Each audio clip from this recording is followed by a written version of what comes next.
Olá, meus irmãos, graça e paz em nome de Jesus Cristo.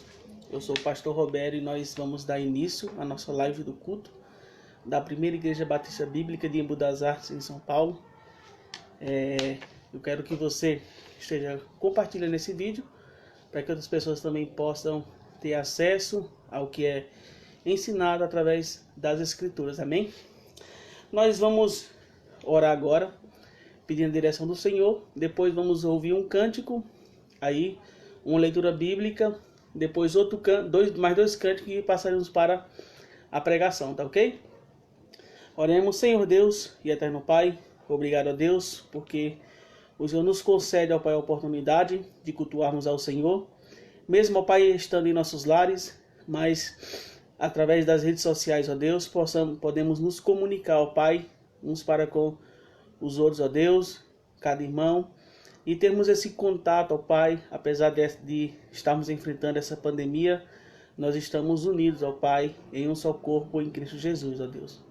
Que o Senhor abençoe, ó Deus, esse culto, que o Senhor aceita, ó Pai, porque estamos fazendo, ó Deus, para a honra e glória do Senhor, ó Pai, em nome de Jesus Cristo, amém. Então, passa agora um cântico aqui e depois a leitura bíblica, mais dois cânticos, tá ok? Então bora lá. Cristo Jesus é o meu bom Salvador. Desejo amá-lo mais todos os dias. É o meu Senhor.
Amém, boa noite a todos vocês, boa noite irmão Lorival, Rafael, irmã Lucineide, Poliana, acho que o irmão Josival deve ter entrado, todos vocês que estão nos acompanhando, uma boa noite a todos vocês, a irmã Natiele, Deus abençoe a vida de todos.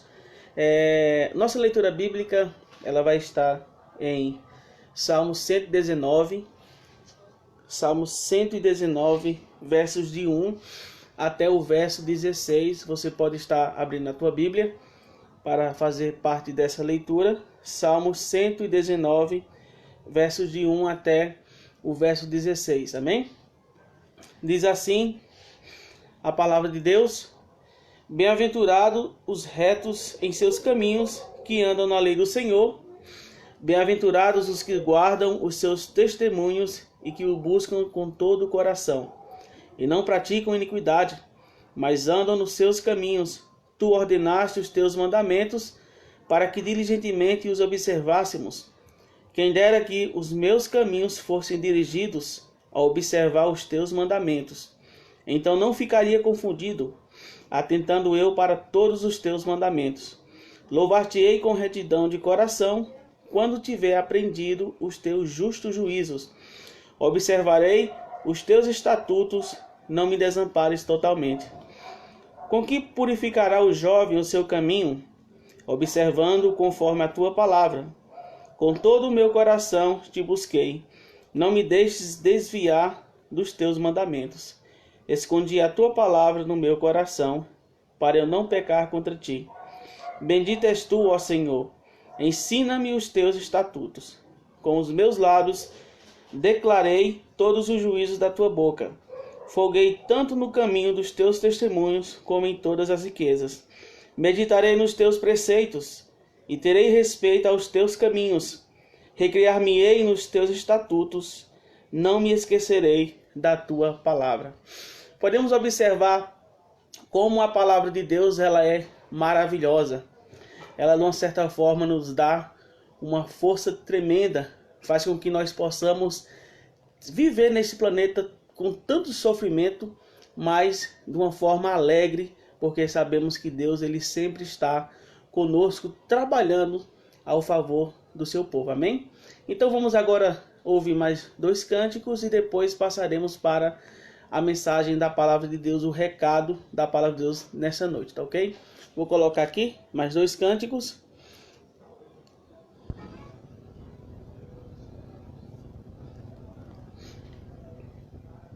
Deixa eu ver se vai.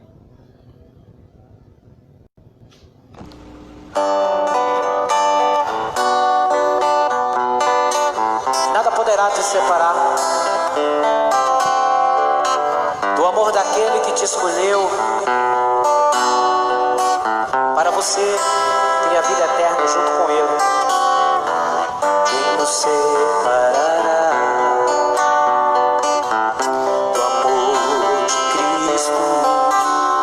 Será tribulação, angústias ou perseguição, fome ou nudez, perigo ou espada. Quem a separará do amor de Cristo? Será tribulação, angústias ou perseguição, fome ou nudez, perigo ou espada. Porque eu estou bem certo de que nem morte, nem vida, nem anjo, nem principados, nem coisas do presente, nem do porvir, nem poderes, nem altura, nem profundidade, nem qualquer outra criatura poderá nos separar do amor de Deus que está em Jesus Cristo, nosso Senhor.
que está em Jesus Cristo,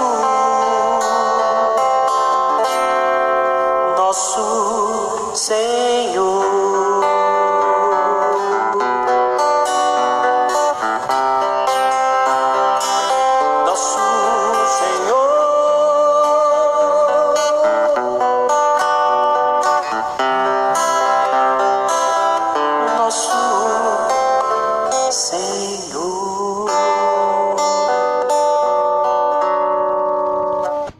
Amém? Mais um cântico vai passar e depois aí vamos passar para a mensagem da palavra de Deus.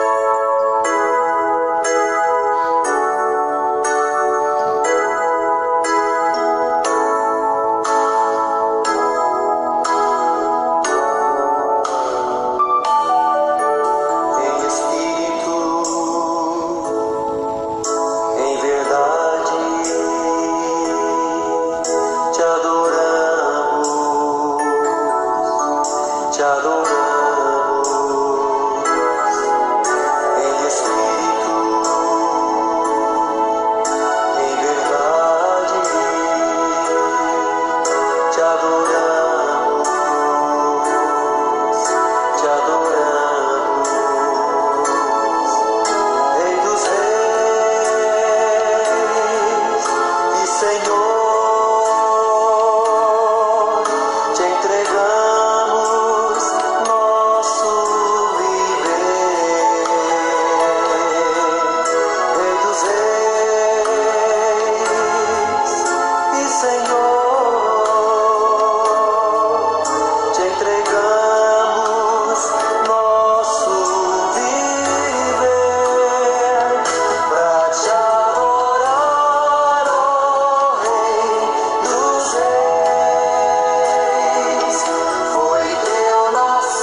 meus irmãos, então o cântico é importante, a parte dos louvores, porque ela nos prepara, ela nos leva a prestarmos, de uma certa forma, atenção àquilo que vamos ouvir da palavra do Senhor, amém? Então é muito importante, isso dá falta para a gente, porque nós sentimos falta de estarmos unidos na igreja, mas por causa disso temos que fazer assim. Então é bom que a gente fica relembrando os velhos tempos, para quando voltarmos todo mundo volta mais unido, tá ok? Então abra sua Bíblia aí em 1 Pedro, capítulo 4. Vamos ler do verso de 1 até o verso 13. 1 Pedro, capítulo 4, versos de 1 até o verso 13. Então os irmãos podem estar abrindo sua Bíblia nesse texto aí. Diz assim a palavra de Deus: Ora, pois já que Cristo padeceu por nós na carne, armai-vos também vós com este mesmo pensamento, que aquele que padeceu na carne já cessou do pecado, para que no tempo que vos resta na carne, não vivais mais segundo as concupiscências dos homens, mas segundo a vontade de Deus. Porque nos basta que no tempo passado da vida fizéssemos a vontade dos gentios, andando em dissoluções, concupiscências, embriaguezas, glutonarias, bebidices e abomináveis idolatrias. E acham estranho não correrdes com eles no mesmo desenfreamento de dissolução, blasfemando de vós, os quais hão de dar conta ao que está preparado para julgar os vivos e os mortos. Porque por isso foi pregado o evangelho também aos mortos, para que na verdade fossem julgados segundo os homens na carne, mas vivessem segundo Deus em espírito. E já está próximo o fim de todas as coisas. Portanto, sede sóbrios e vigiai em oração. Mas, sobretudo, tende ardente amor uns para com os outros, porque o amor cobrirá a multidão de pecados. Sendo hospitaleiros uns para com os outros, sem murmurações. Cada um administre aos outros o dom como recebeu, como bons mordomos da multiforme graça de Deus. Se alguém falar, fale segundo as palavras de Deus. Se alguém administrar, administre segundo o poder que Deus dá, para que em tudo Deus seja glorificado por Jesus Cristo, a quem pertence a glória e poder para todos sempre. Amém. Amados, não estranheis a ardente prova que vem sobre vós, para vos provar, como se coisa estranha vos acontecesse. Mas alegrai-vos no fato de serdes participantes das aflições de Cristo, para que também na revelação da sua glória vos regozijeis e alegreis. Amém? Vamos pedir a direção do Senhor agora, orar ao Senhor.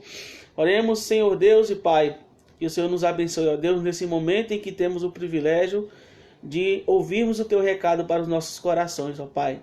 Que o Senhor Deus abençoe nossas vidas e que a gente, ó Deus, nós, ao ouvirmos a Tua palavra, a nossa fé, a nossa atitude possa ser: eu creio, ó Deus, eu creio, ó Pai, na Tua palavra, eu creio, ó Deus, que o Senhor quer que eu mude, ó Deus. Eu creio, ó Pai, que o Senhor quer que eu viva segundo a Tua vontade, ó Deus. Que o Senhor, ó Deus, abra, ó Deus, nossas mentes para entendermos a Tua palavra, ó Pai. Que o Senhor abençoe a todos, ó Pai, em nome de Jesus Cristo. Amém. Amém, meus irmãos. O nosso tema dessa noite: como transformar o sofrimento em vitória. Como transformar o sofrimento em vitória. Nós sabemos que a Bíblia, ela está, de certa forma, repleta de relatos de pessoas, servos do Senhor, que sofreram. Na história você pode observar, na história dos batistas, a história dos mártires, de pessoas que passaram por vários tipos de sofrimento. E é interessante observarmos nesse contexto, porque Deus ele não promete, de uma certa forma, nos livrar do sofrimento. Nós não vemos nas Escrituras Deus prometendo que vai nos livrar nos sofrimentos. Por quê?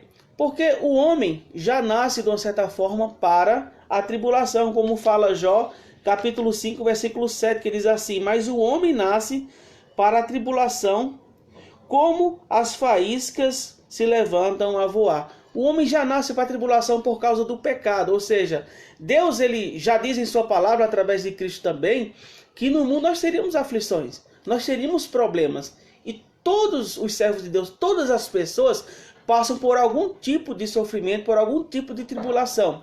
E é interessante nós observarmos na palavra de Deus, porque Deus ele não garante, de uma certa forma, que nós não passamos por sofrimento. Ou seja, eu sou servo de Deus, eu não vou sofrer. Não, isso não tem nas Escrituras. Porque o próprio Cristo fala que ele passou por sofrimento, também nós íamos passar. Mas a nossa atitude, devemos ter bom ânimo, porque ele venceu. Assim também nós venceremos. Agora, uma coisa que eu acho admirável é que Deus, ele sempre está conosco no sofrimento. Deus ele está sempre andando conosco no sofrimento.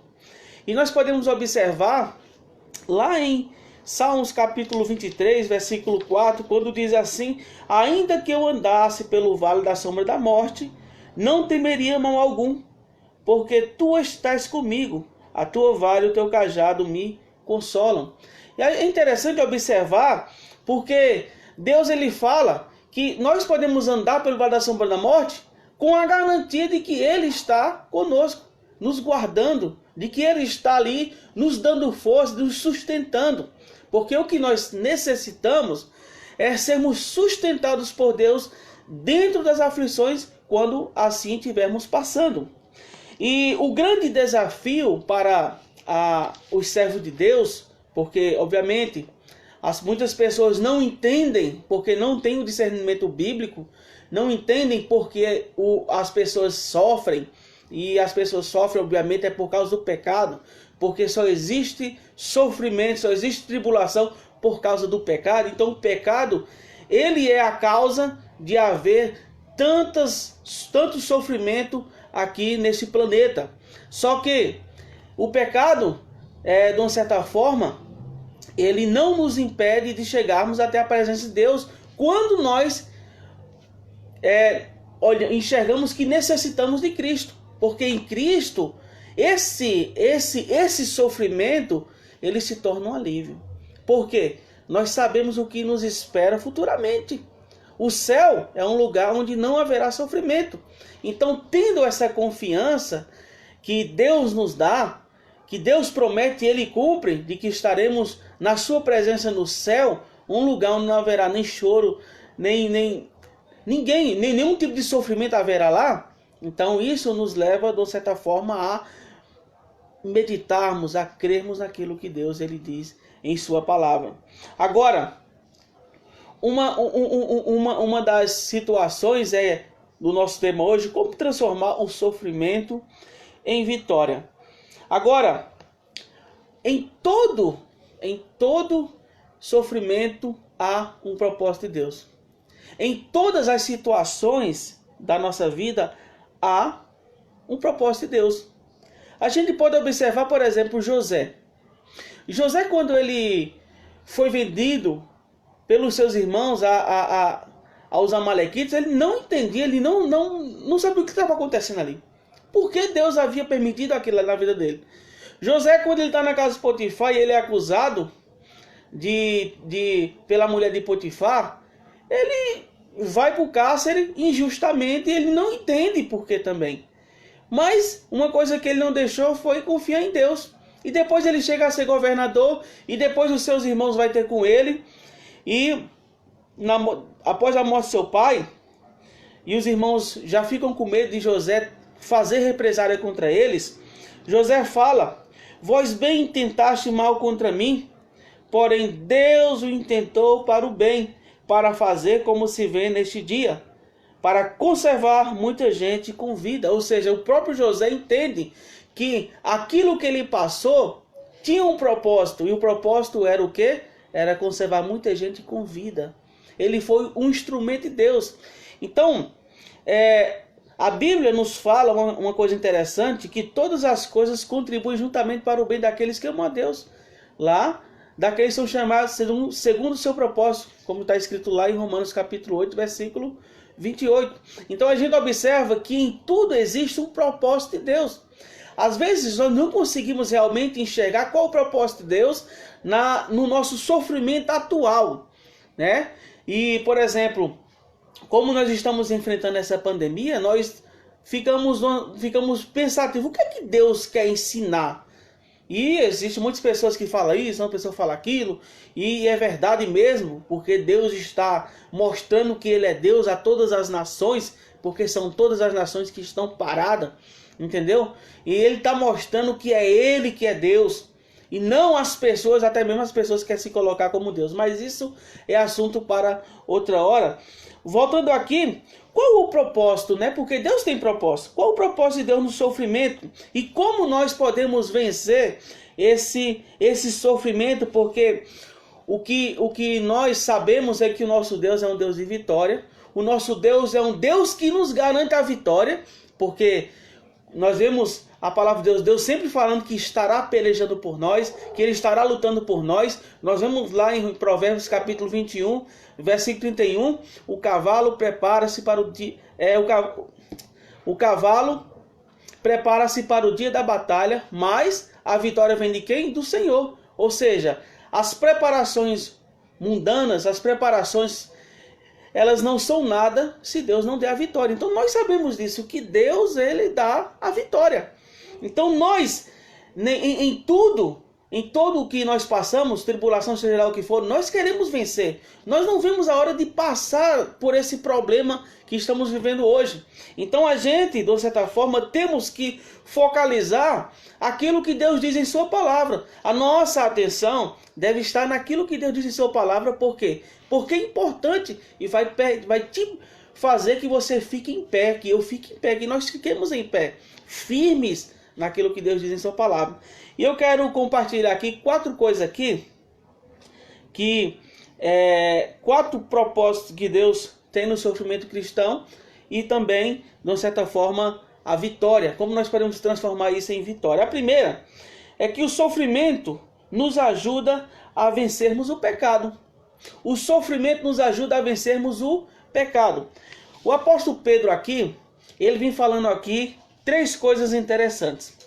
A primeira, ele vem falando no versículo 1, quando diz assim: ora, pois, já que Cristo padeceu por nós na carne, armai-vos também vós com este mesmo pensamento, que aquele que padeceu na carne já cessou do pecado. Então, diante do sofrimento, a palavra de Deus aqui, ela nos dá uma coisa que possamos vencer, o sofrimento. E qual é?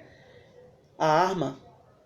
Ele fala: ora, pois já que Cristo padeceu por nós na carne, armai-vos também vós com este mesmo pensamento, que aquele que padeceu na carne já cessou do pecado. Então uma coisa que é interessante que observar aqui é que o sofrimento, ele nos ajuda a vencermos o pecado, porque nós vivemos, de uma certa forma, mais atentos, mais focado naquilo que Deus tem a dizer. Você pode observar que não é nos momentos de alegria, de tranquilidade, que as pessoas, até mesmo os crentes, buscam mais a Deus. Não é. Mas as pessoas buscam mais a Deus quando? Quando estão passando por sofrimento. O povo de Israel, ali, estava buscando a Deus por quê? Porque estavam passando por sofrimento. Então, Deus nos conduz ao deserto, muitas vezes, para que nós possamos depender dEle. E todo soldado de Cristo, ele tem que estar armado, ele tem que estar atento.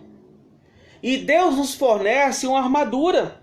Deus nos fornece a armadura dele para que todo crente possa usar com sabedoria. E nós necessitamos sim, porque você pode observar que todo sofrimento traz um ponto de interrogação, não é verdade? Todo sofrimento, toda tribulação, ela traz um ponto de interrogação. E o ponto de interrogação é: por que isso está acontecendo comigo? Eu não merecia passar por isso. Eu tô... Por que, Deus? Que é, Deus? Por que está acontecendo comigo? Então todo sofrimento traz consigo um ponto de interrogação. Mas aquele que está armado, ele elimina esse ponto de interrogação. Ele busca ali enxergar o que é que Deus está querendo ensinar. O que é que Deus quer com aquela situação? Por que ele está passando por aquilo ali? Porque existe um propósito. Existe um propósito. Agora, é aquela questão, como enxergar isso? Para enxergarmos isso, meu amado, a gente tem, de uma certa forma, de estar mais perto do Senhor, obedecendo a Ele, guardando sempre a sua palavra. E a gente vê que vencer o pecado é realmente uma luta. É uma luta. Apesar de a palavra de Deus, ela garantir uma coisa. Ela garante lá em Romanos capítulo 6, versículo 14, porque o pecado não terá domínio sobre vós, pois não estáis debaixo da lei, mas debaixo da graça. Ou seja, já fala que o pecado ele não tem domínio sobre nós. Porque nós não estamos debaixo da lei, mas estamos debaixo da graça. E estando debaixo da graça, Deus nos concede todos os recursos para vencermos o pecado, até mesmo a incredulidade. É por isso que o crente ele tem que se armar. Ele tem que pegar as armas que Deus nos fornece, como fala em Efésios capítulo 6, que ele já vai... em Efésios é interessante observar que ele já vem falando ali o nosso estado. E qual é o nosso estado? Nós estamos numa guerra. Ele já mostra, nós estamos numa guerra. E toda pessoa que está numa guerra, ele não deixa a sua arma de lado. Ele sempre anda preparado para o combate. E aqui ele vai falar aqui, no versículo 11, revesti-vos de toda a armadura de Deus, para que possais estar firmes contra as astutas ciladas do diabo. Ou seja, ele já declara que nós devemos estar vestidos com essa armadura para lutar contra quem? Contra o diabo. Que a nossa luta é contra o inimigo. No versículo 2, quando ele fala, porque não temos que lutar contra a carne e o sangue, mas sim contra os principados, contra as potestades, contra os príncipes das trevas deste século, contra as hostes espirituais da maldade nos lugares celestiais, se referindo a tudo aquilo que é contra a vontade de Deus, ao inimigo. Nós temos que lutar contra isso. Então, vendo por esse lado, como nós vamos vencer? Como nós vamos sair vitoriosos do sofrimento? Cada dia mais permanecendo firme. E para estarmos firmes, temos que fazer igual diz aqui em Efésios capítulo 6. Porque tomai toda a armadura de Deus, para que possais resistir no dia mau, e havendo feito tudo, ficar firmes. Versículo 13. É importante para o povo de Deus usar essa armadura, porque é através dela que nós vamos estar resistindo. É através dessa armadura que nós vamos ficar firmes. Então, não adianta, de uma certa forma, entrarmos no sofrimento e não usarmos essa armadura, porque vai refletir, se nós não usarmos essa armadura, numa coisa. E o que é? A derrota. Se nós não usarmos essa armadura, vai gerar em nós uma derrota. Nós vamos sair derrotados. É por isso que temos que usar. Então, essa armadura, ela tem suas peças.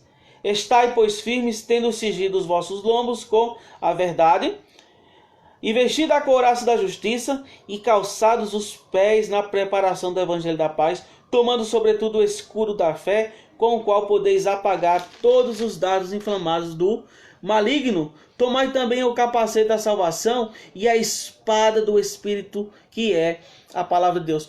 Toda essa armadura ela é de grande importância para o povo de Deus, de grande importância para todos aqueles que querem vencer, querem sair vitoriosos no sofrimento, na tribulação que estejam passando. Então a gente pode transformar o sofrimento em vitória dessa forma, usando a armadura e tendo em vista que aquilo que estamos passando é um benefício para o povo de Deus, porque nos ajuda a vencermos o pecado. E entre esse pecado está a incredulidade. Porque muitas vezes as pessoas agem com incredulidade, não crendo naquilo que Deus diz. Não crendo naquilo que Deus diz em sua palavra. O povo de Deus tem que ter atenção relacionado a isso. E qual é a vontade de Deus? O que é que Deus ele quer, né, de nós? Aqui no versículo 2 de Pedro fala aqui: para que no tempo que vos resta na carne, não vivais mais segundo as concupiscências dos homens, mas segundo a vontade de Deus.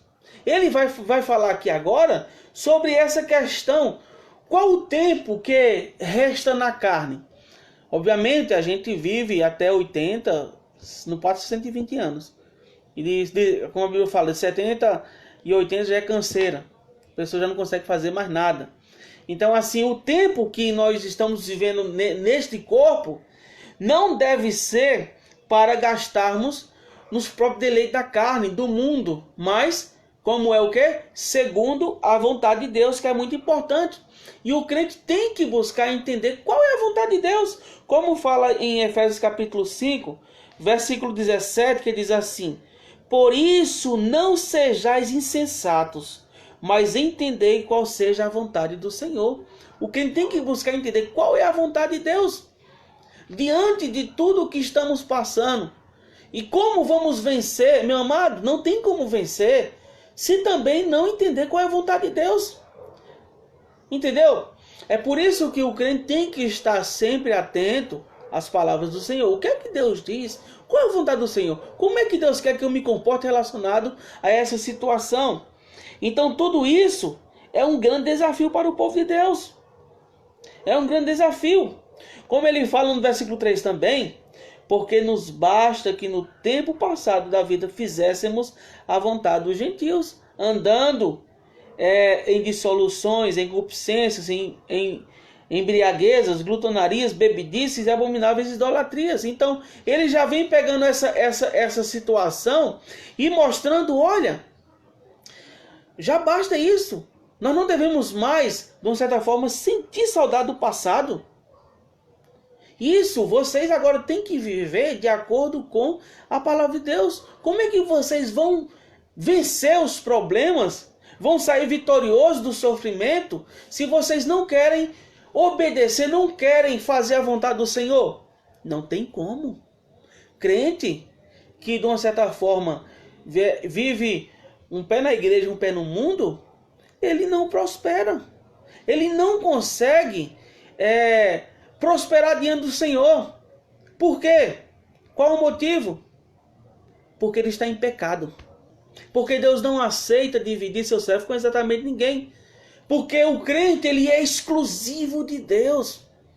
Como a própria palavra de Deus, ela fala aqui em 1 Coríntios capítulo 6, verso 19 e verso 20, que é muito importante essa passagem, que diz assim: não sabeis que o vosso corpo é o templo do Espírito Santo, que habita em vós, proveniente de Deus, e que não sois de vós mesmos, porque fostes comprado por bom preço.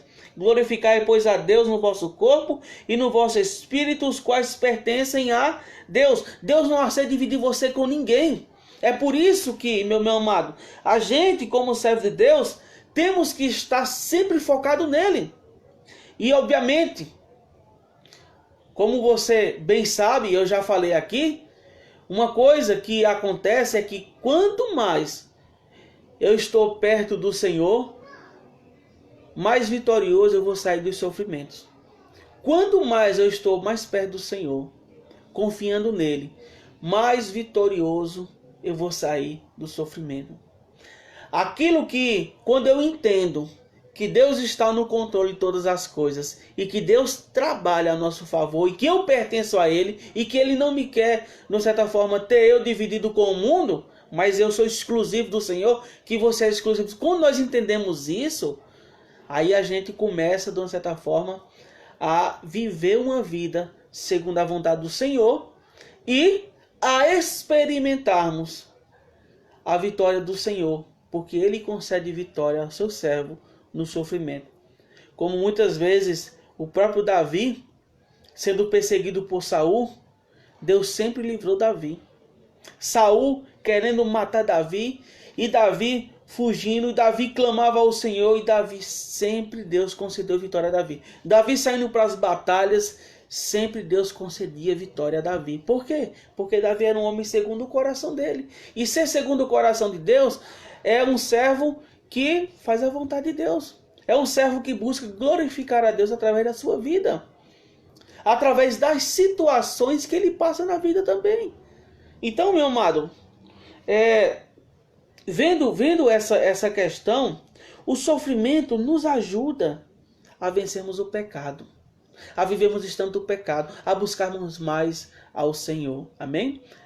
Então, a segunda coisa que quero mostrar para os irmãos, nessa oportunidade que temos, nós podemos aqui ler o versículo 4 e versículo 5, que diz assim: E acham estranho não corredes com eles no mesmo desenfreamento de dissolução, blasfemando de vós, os quais hão de dar conta ao que está preparado para julgar os vivos e os mortos. Então, a segunda coisa que nós podemos observar que o sofrimento, como podemos transformar o sofrimento em vitória e qual é o propósito de Deus, é que o sofrimento nos ajuda a testemunharmos de Cristo. O sofrimento nos ajuda a testemunharmos de Cristo. Observa que é interessante demais essa passagem aqui, esses dois versos aqui, porque aqui ele está falando de uma situação. Uma situação essa, qual é? No versículo 4, quando ele fala assim: E acham estranho não corredes com eles no mesmo desenfreamento de dissolução, blasfemando de vós. Está falando aqui de quê? Está falando de pessoas. Por quê? Porque o mundo, meu amado, o mundo fica chocado. O mundo fica de boca aberta. Como é que uma pessoa que se diz que é crente não gosta de balada? Como é que uma pessoa que é crente não gosta de viver em adultério, de viver em fornicação? Como é que uma pessoa que é crente tem uma vida totalmente... porque o mundo fica chocado. Então é isso que o crente, na sua atitude, na sua conduta santa para com Deus, ele de certa forma causa um impacto. Porque o crente tem que ser diferente das pessoas do mundo. O crente não pode ser igual às pessoas do mundo no sentido de ação, no sentido de fazer coisas. É totalmente diferente. Entendeu? Então, assim, vendo por esse lado, a palavra de Deus aqui, ela está dizendo que nós temos a grande oportunidade de testemunhar, de causar um impacto. Eu sei que pode ter acontecido com você, uma pessoa chega: Oi, você é crente? Sou crente. Eu percebi por sua conduta, eu percebi pela sua maneira de falar, eu percebi porque você é uma pessoa sensata, uma pessoa que realmente está com Deus, você lê a Bíblia. Então, assim, a gente podemos observar que as pessoas do mundo veem que nós somos diferentes. Não tem como. Não tem como. Eu conheço muitas pessoas. Eu conheço muitas pessoas que só andam na bagaceira. E assim como você conhece. E você sabe de uma coisa. Que a própria pessoa nota que você é diferente. Não, ele é pastor. Todo mundo sabe que eu sou pastor, né? Mas ele é pastor. Ele não faz isso, não faz aquilo, né? Então, vendo a situação, o mundo, de uma certa forma, pode dizer: mas como é que ele perde tempo vivendo somente na igreja, vivendo somente louvando a Deus, e eu estou aqui, eu vivo assim? Então, essa situação, né, ela acontece por quê? Porque o crente vive diferente. Porque o crente, ele tem uma conduta diferente. Você acha que, por exemplo, você acha que é vontade de Deus que o crente viva como o mundo vive hoje? Claro que não, ele tem que viver diferente. E Deus já garante uma coisa, que nós não pertencemos a esse mundo. Então por que vamos viver de acordo com o mundo, se nós não pertencemos a esse mundo? Não pertencemos a esse mundo, se nós estamos aqui de passagem, nós somos forasteiros, estamos aqui somente de passagem. Então, o sofrimento, de uma certa forma, nos ajuda a testemunhar de Cristo.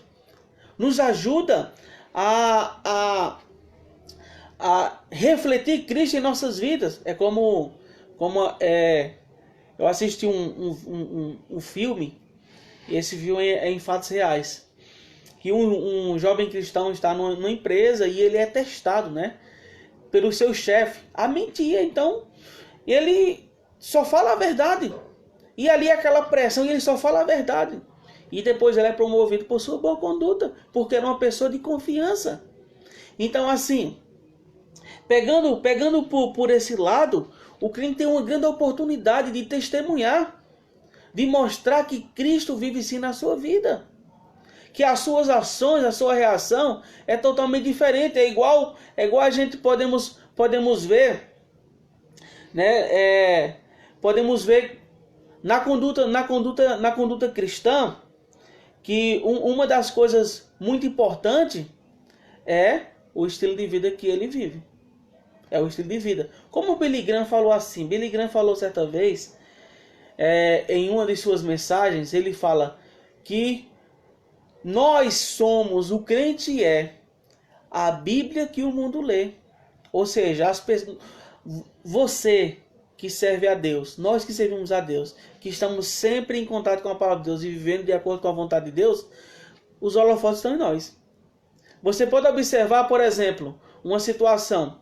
Se uma pessoa do mundo peca, seja lá que pecado for aquela pessoa cometer, seja lá qualquer tipo de pecado, trair a esposa, ou trair o marido, ou roubar, ou ser preso, ou seja lá o que for, o impacto é bem pequeno, né?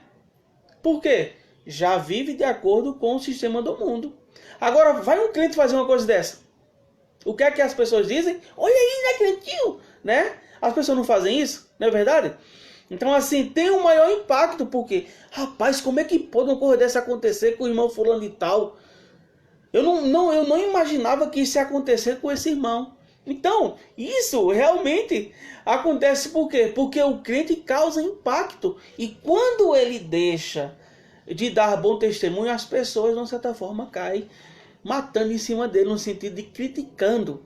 Ah, você não tem que viver de acordo com a vontade de Deus? É o que o versículo está falando, querendo dizer aqui. E acham estranho não corredes com ele no mesmo desenfreamento. Ou seja, vocês não estão correndo ali de acordo com o sistema do mundo. Ou seja, porque tem uma vida diferente.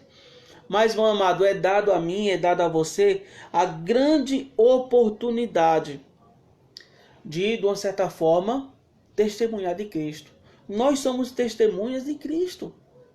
Nós somos pessoas que temos que refletir Cristo em nossas vidas. Os apóstolos passaram por muitos problemas, por muitas aflições, por muito sofrimento. A gente vê o próprio Estevão, o diácono Estevão, quando ele foi apedrejado,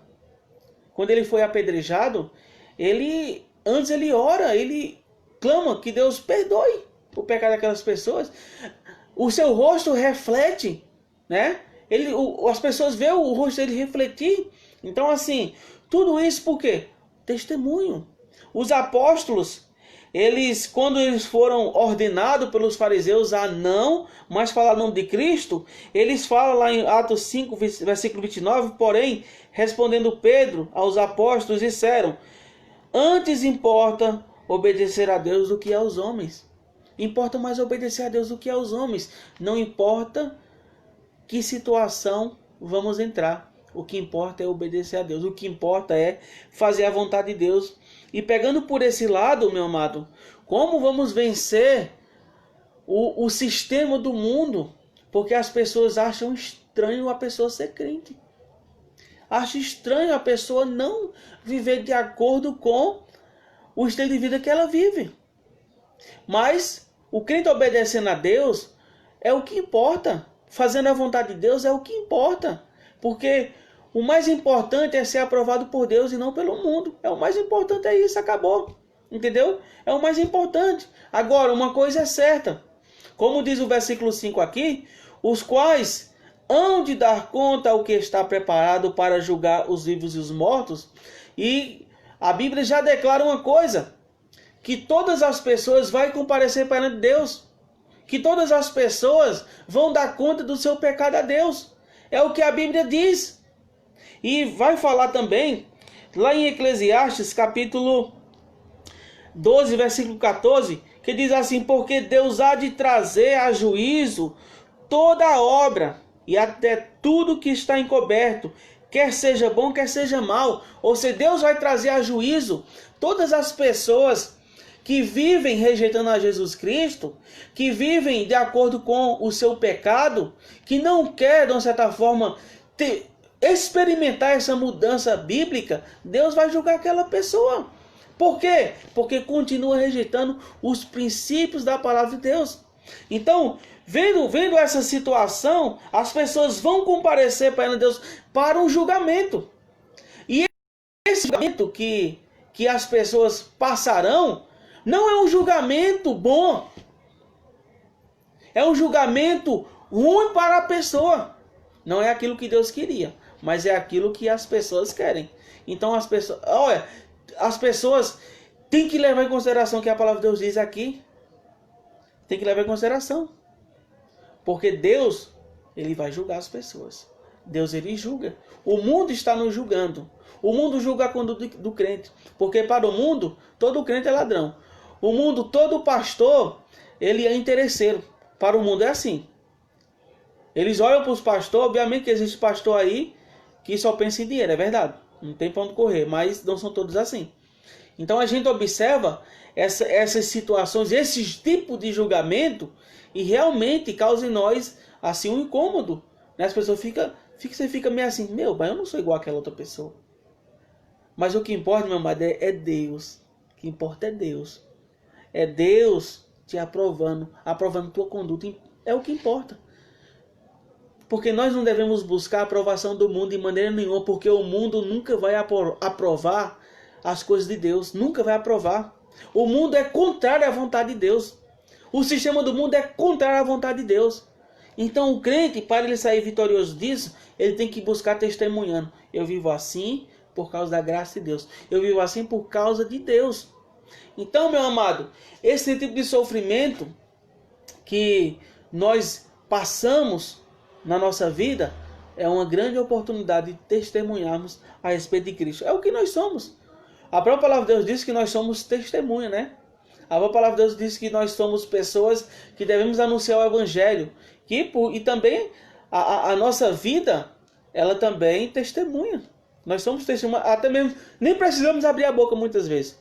É somente nossa conduta. Ó, e a pessoa enxerga, realmente ali é um servo de Deus. Então, amém? Espero que você esteja entendendo o nosso recado, o recado de Deus para nossas vidas nessa noite.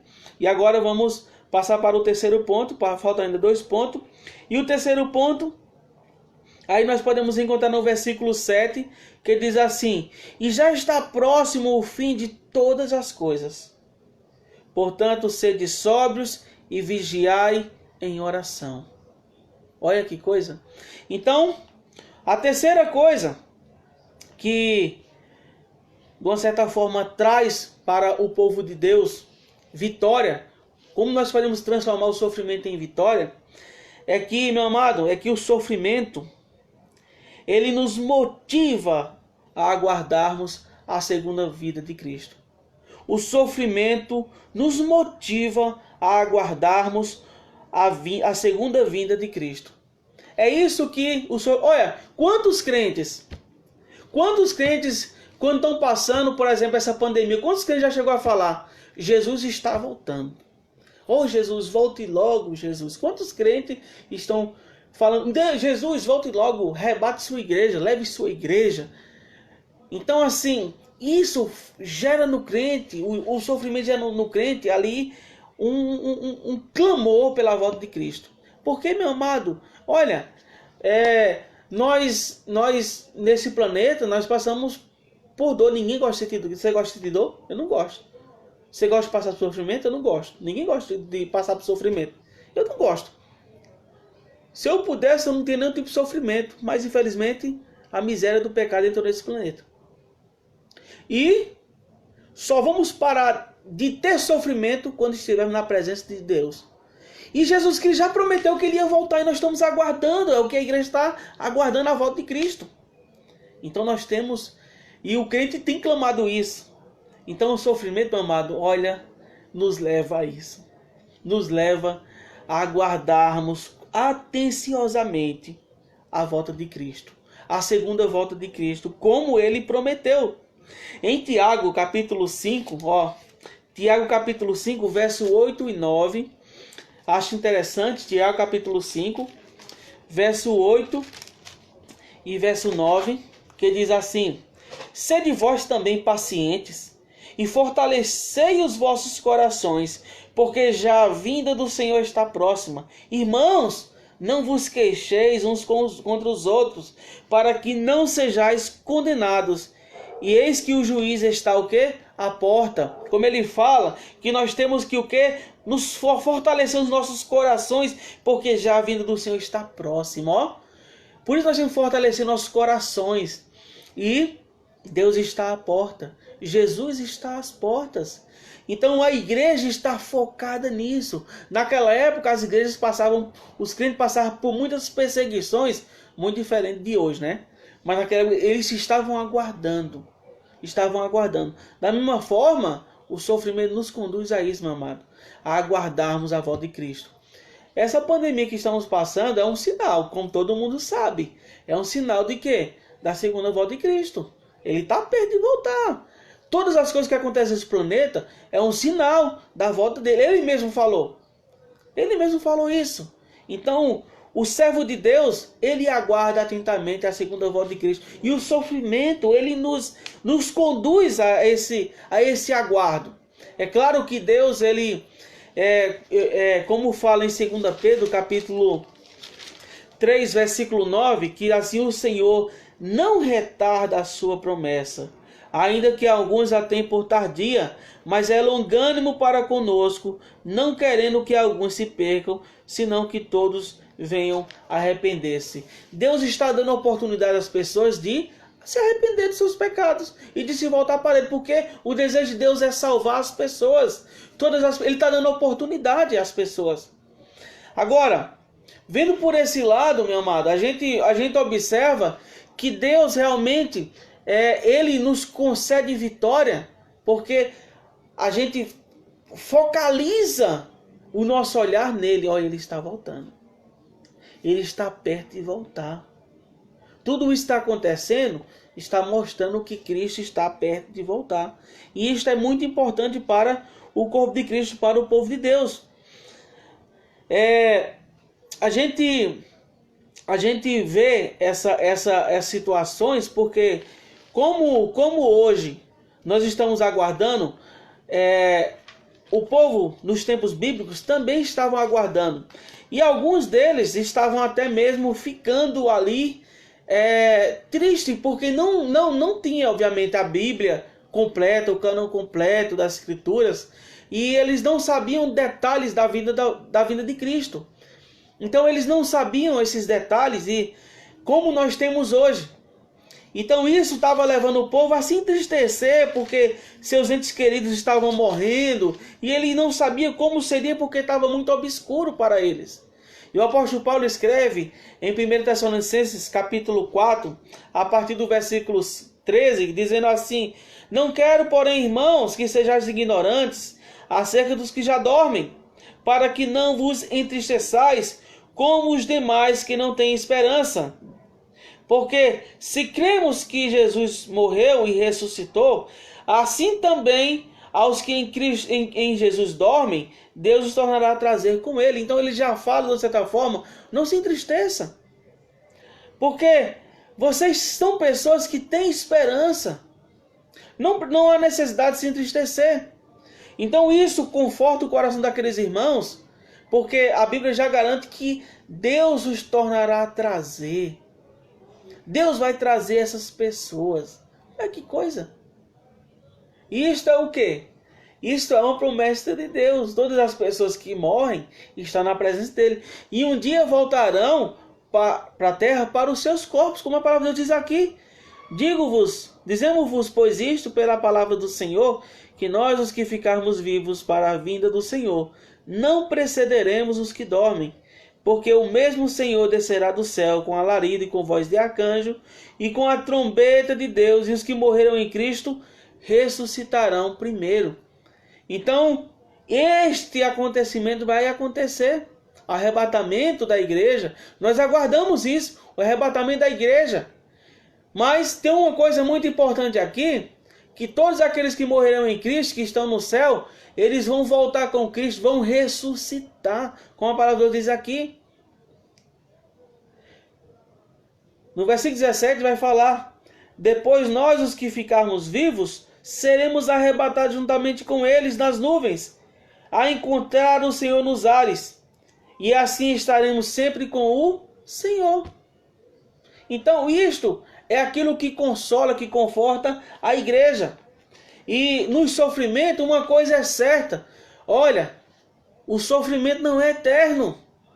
Ele não é eterno, ele passa. Mas o Senhor é. Deus é eterno. Ele garante que estaremos com Ele. Ele garante que nós teremos habitações nos céus. Ele garante isso na sua palavra. E isso, meu amado, olha, o sofrimento, ele faz com que nós meditemos sobre a volta de Cristo. Nós clamemos: Jesus, volte logo. O sofrimento, ele faz com que o servo de Deus espere atenciosamente aquilo que Deus tem reservado para ele, que é maravilhoso. Amém, meu irmão? Agora, a quarta coisa aqui, podemos encontrar no versículo 8, que diz assim: mas sobretudo, tende ardente amor uns para com os outros, porque o amor cobrirá a multidão dos pecados. Então, o que é que o sofrimento, como transformar o sofrimento em vitória? Como transformar o sofrimento em vitória? Uma coisa aqui que diz, que é importante, é que o sofrimento nos ajuda a manifestarmos amor pelos irmãos. O sofrimento nos ajuda a manifestarmos amor pelos irmãos. Meu amado, observa uma coisa. Como o versículo fala aqui: mas sobretudo tende ardente amor uns para com os outros. Olha, ardente amor uns para com os outros. Um amor intenso. Porque o amor cobrirá a multidão de pecados. É interessante observar que esses crentes que Pedro direcionou essa carta estavam passando por perseguição. Alguns deles tinham morrido. E mesmo assim o apóstolo Pedro escreve essa carta sob inspiração do Espírito Santo, confortando e consolando e direcionando aqueles irmãos: irmãos, amem um ao outro. Porque é o amor que faz com que também você vença o sofrimento. O amor de uns para com... é por isso que os crentes, eles têm que zelar pelo amor cristão, pelo amor em Cristo. Eles têm que zelar, eles têm que lutar pelos interesses não somente seus, mas também pelos interesses do irmão. Tem que se portar com o irmão. Porque é nessas situações que é revelado que nós amamos nossos irmãos. É nessas situações que quando o irmão chega para ajudar o outro, é que revela que nós somos realmente servos de Deus. Mostra. Por quê? Porque o amor, ele é importante. E observam, meus irmãos, que quantas pessoas, de uma certa forma, já sofreu aí e foi ajudado pelos outros irmãos. Quantas pessoas, até mesmo eu, você deve ter passado por isso também, e já foi ajudado por pessoas que se importam, pessoas que te amam, pessoas que querem ver você vivendo uma vida que honra e glorifica a Deus. Entendeu? Isto porque o amor, ele é importante. E o apóstolo Pedro, ele vai falando aqui, olha, sendo hospitaleiros uns para com os outros, sem murmurações. Um crente que sabe hospedar os outros. E ele fala, e ele continua aqui: se alguém falar, fale segundo as palavras de Deus. Se alguém administrar, administre segundo o poder que Deus dá, para que em tudo Deus seja glorificado por Jesus Cristo, a quem pertence a glória e poder para todos sempre. Amém. Ele já está focalizando. Se você vai fazer isso, né? Você vai fazer isso. Olha, faça de acordo com a vontade de Deus. Você vai amar... Quer amar o irmão? Não ame segundo aquilo que você pense, mas segundo aquilo que Deus diz em sua palavra. Segundo aquilo que Deus... Porque é importante. A gente temos que colocar na nossa mente que certo é o que Deus diz que é certo. E errado é o que Deus diz que é errado. E acabou, fechou. Isso é muito importante para o corpo de Cristo. Agora, se importar com os irmãos é muito importante. E a gente vê um retrato muito bonito ali em Atos, ó. Você pode observar na tua Bíblia em Atos capítulo 2.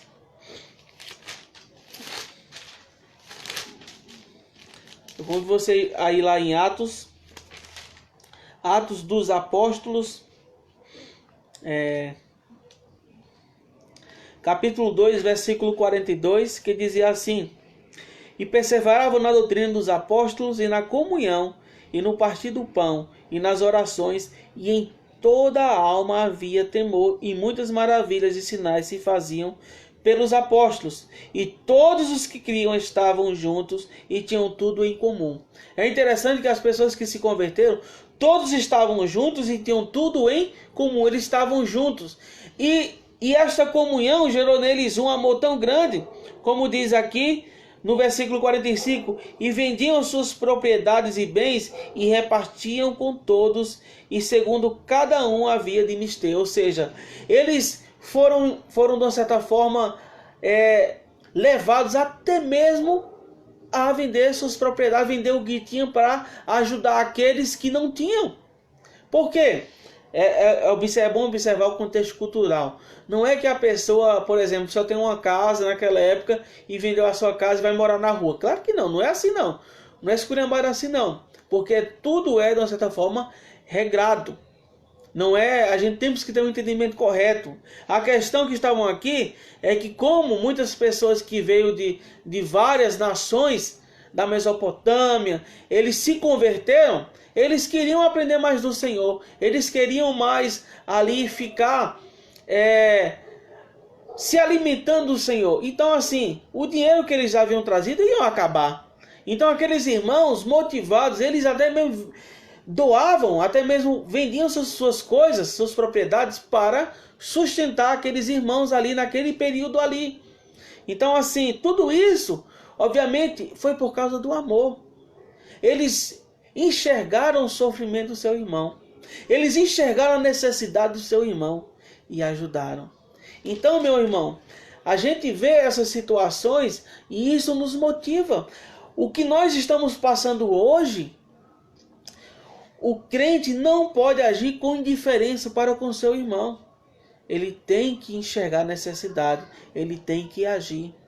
Como nós estamos fazendo, estamos orando uns pelos outros, orando para que isso passe, orando para que, de uma certa forma, o Deus dê sabedoria aos médicos, àqueles cientistas que estão atrás de uma vacina, que fabrique essa vacina logo.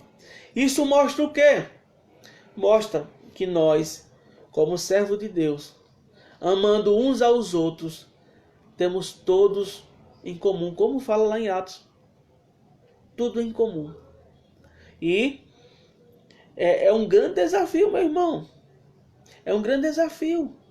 Nós, como servo de Deus, temos que estar atentos às palavras do Senhor. Porque Deus ele garante uma coisa.